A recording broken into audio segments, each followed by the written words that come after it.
Yeah, the thing I find most tricky is when people don't recognise you particularly, but half recognise you. You know, it's that strange thing where they go... And of course that means they stare. They stare a lot. And they just look.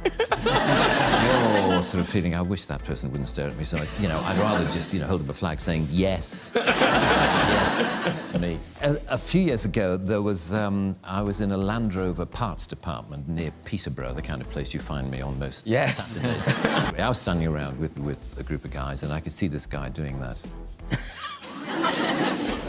And he came up to me after a while, and he said, "Excuse me, has anyone ever told you that you're the absolute spitting image of that Mr. Bean?" And I said, "Well, actually, I am the actor who plays Mr. Bean." And he said,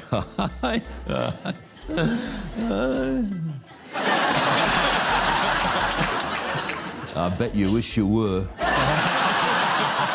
And there followed this bizarre conversation in which the more I tried to claim that I was the person whom he thought I merely resembled, the less he believed me.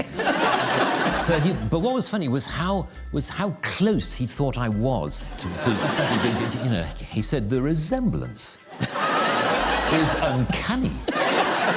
Have you ever thought of doing any, look-alike work, like, Stag nights and head nights? You can go along as Mr. Bean, because you can make an absolute fortune." And I could tell after a while I had to bring the conversation to a close because clearly not only was he not believing me, but he was getting quite annoyed that I was pursuing this line of "I am Rowan Atkinson," and clearly he thought I was this total arse. Just because I happen to look a bit like a Mr. Bean, goes around the country actually claiming to be Mr. Bean.